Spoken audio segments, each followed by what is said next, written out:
this is an important slide because what it tells us is something that sometimes we struggle to demonstrate when we're doing reablement, which is there's no correlation between program duration and outcome improvement. So it shows us that people don't just get better because they are longer in the system. Actually, it shows us that the level of activity and the improvement in daily living activities is related to inputs, to a number of other factors, for example, rather than the fact that people have just drifted on in a program and perhaps recovered some of their functioning in a normal and natural way.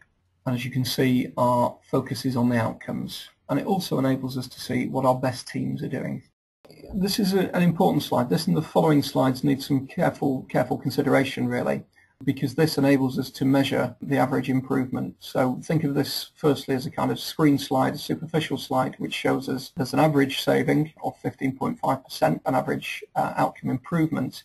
And you would see from looking at this slide that team ball apparently are our star players here with the best improvement. However, and you see there's a very significant difference between team performance, which jumps out at you. And there's a line there about what's a good outcome. And then really that pushes into the next slides, which is to say, what are the best teams doing differently? This system enables us to drill down into some of that, because we all know, having spent many years performance reporting, that sometimes superficial performance is not necessarily a true indicator of what's really going on. So this next slide shows us that when we look at the average time spent on each case, this enables us to see that actually the team we thought were doing fantastically well, team ball, actually are spending more time on the cases that they're dealing with. And in fact, some of the other teams are managing productivity actually in less time. So this is really useful stuff and begins to dig right into the weeds and to get past this issue of superficial performance. Okay, and ask the question, why such big differences, and what are the best teams, according to this measure, doing differently? The real issue then, and this brings us to a crucial slide, is productivity. And we started by looking at team ball, and whilst their performance looked good superficially, actually, in terms of time spent, then it was not necessarily the best. The other place to look at, actually, is somewhere we haven't looked before, which is the difference between Team Annie and Team Lind. And the productivity difference between those two. And as you begin to drill into the detail of this, you start to get some real rich information about who's doing what. That enables you to take a closer look at these teams and have a look at what's effective and what isn't. What is it they're doing differently? And it can be related to a whole number of factors, as we know, some of which is about the suitability of people being referred, and some of which is down to individual team performance or sickness or any of those other things. But I guess the important thing about this slide is that if we didn't have this information, it would be extremely difficult to disentangle what is going on here and where the actual productivity is really demonstrated. So in order to achieve this position, then we need both the outcome and the resources invested. And that's what this system enables us to do. As I said at the very beginning, enables us to look at the inputs, the outputs, and the outcomes for people using the service. And also tells us what are the most productive teams doing, as we would say it. So what have we achieved then? Well, a consistent process for service users and staff, a single pathway for reablement, which is making a big difference to people. In Walsall, we did spend in the past a lot of time diverting people out of reablement into different arenas, which has not always served us very well. We've got an outcomes improvement of over 15%. We're saving, as I said previously, about 1,100 hours per week. We've seen a 30% productivity increase. Now, we're not going to stop there. Our next challenge is about ensuring that we receive a better evaluation of how we're using equipment and telecare in this system, because telecare is one of the key areas on which we're focusing, and we really believe this will enable us to give us a real good tool actually to support people through the reablement process. And with our partners in the NHS, we are investing an awful lot of time and capital in that. And finally, integration with the NHS. Our NHS colleagues actually are very good at producing really strong data and management information, and I have to say that evaluation of what we're doing with this so far has proved to be very positive. Okay, so thank you.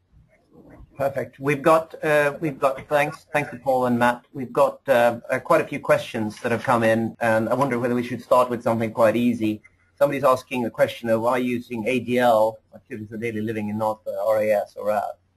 Okay, reablement is an activity which is often carried out in the absence of a RAS, perhaps because people are in crisis or following a crisis when they come into the service. It may be that isn't quite the right time for them to be going straight into a RAS, and using that kind of system, the personalised system. We don't rule out the idea that anybody shouldn't have a RAS and a personal budget during reablement, but actually for some people it may not be the thing that they want to, the process they want to go through at the moment, and therefore this enables us to give a straight baseline for absolutely everybody, regardless of whether or not they choose to have a personal budget at that stage, or to wait until actually they're in a better position to see what that might really mean for them. Paul, another question that's just come in fact from a number of people, not quite so easy this time, but it's how does Reablement fit with your existing case management software? Okay, we haven't taken the step of integrating this system with our management information system that we use here, which is Paris. However, that is one of the steps that we're moving into. We think actually it's a perfectly achievable thing to do using some Fusion software, but at this stage of the game we wanted to demonstrate the system as a standalone system before integrating into our wider system, and actually we think that's a perfectly achievable thing to do. Another question here. Could you not have achieved sort of this transformation without the new software? Well, I can say that perhaps we could have achieved this transformation without new software, but how would we have known? The issue is that actually without this piece of software, which has not only given us the information we need to make significant change for best effect within our Reablement services, but it's also given us a means by which we can approach this in a single and consistent way. This has been a more valuable tool simply than the idea of management information would suggest. It's actually been an enabler, so it's supported our service reconfiguration and also enabled us to identify outcomes in a way that a lot of other authorities might not have been able to do. Perhaps there's some that can, but might not have been able to do without this information. So yes, of course we could have changed our systems and our personnel, and that kind of thing, but frankly we would have still been as much in the dark as we were previously about what was really going on in this very, very complex system. Just to add to Paul's response, I know that a number of councils are struggling with cost-benefit analysis. Okay, another question that's come in is, who owns the data? Okay, the answer is it's Walsall. We own our own data. Very straightforward, and it was one of the things that we wanted to do from the beginning.